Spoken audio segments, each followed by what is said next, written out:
जूते की घुसपैठ।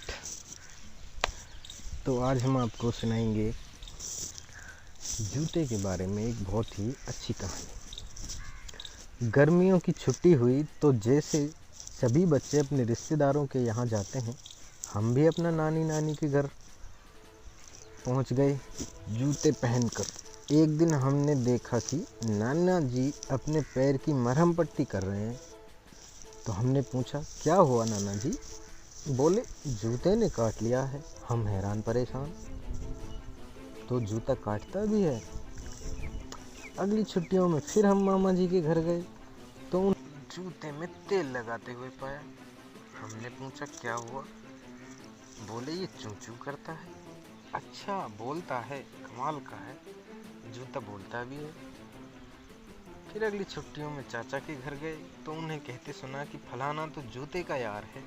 ओ, तो जूते दोस्ती भी करते हैं। उससे अगली छुट्टियों में बुआ जी के यहाँ गए तो फूफा जी किसी के बारे में कह रहे थे, वह तो जूते खाए बिना मानेगा नहीं। अरे वाह, जूते खाए भी जाते हैं, यानी भूख मिटाते हैं। फिर अगली होली में देखा कि एक आदमी को गधे पर बैठाया गया है और उसके गले में जूते पड़े हैं और लोग नाच गा रहे हैं। हमने अपने पापा जी से पूछा कि ये क्या है? तो बोले, इस आदमी को इस साल मूर्ख अधिकारी चुना गया है और इसके गले में जूतों का हार पहनकर सम्मानित किया गया है। कमाल है, जूते सम्मान प्रदान करने के काम भी आते हैं। थोड़ा और बड़े हुए और फुटबॉल मैच देखने का चस्का लगा तो पता चला कि सबसे अधिक गोल स्कोर करने वाले खिलाड़ी को गोल्डन बूट दिया जाता है। वाह, पुरस्कार में सोने का जूता दिया जाता है। फिर थोड़ा और बड़े हुए तो पता चला वेस्टर्न टेलीविजन और मूवीज इंडस्ट्रीज में सर्वश्रेष्ठ अभिनेता को गोल्डन बूट अवार्ड दिया जाता है।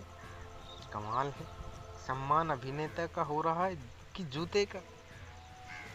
एक दिन देखा कि एक आदमी बेहोश पड़ा है, शायद उसे मिर्गी का दौरा आया था। उसने चारों तरफ भीड़ लगी थी। तभी भीड़ में से एक बुजुर्ग ने फरमाया, जूते मंगवाओ और इसे जूता सुंघाओ, अभी ठीक हो जाएगा। फिर उस दिन हमें ज्ञात हुआ जूता तो औषधि भी है। फिर एक शादी में गए तो वहाँ देखा कि वर और वधू पक्ष में कुछ सौदेबाजी हो रही है। हमने अपनी मम्मी जी से पूछा कि क्या हो रहा है।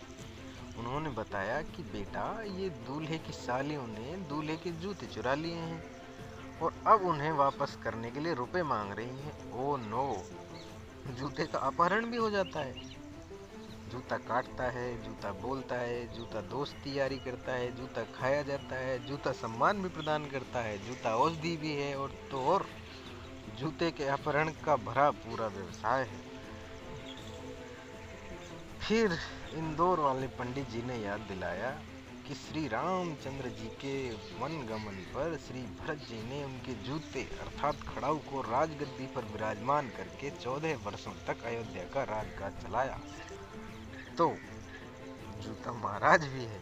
कुल मिलाकर मुझे तो लगता है कि जूते में जीवन है। तो कैसी लगी आपको जूते की कहानी?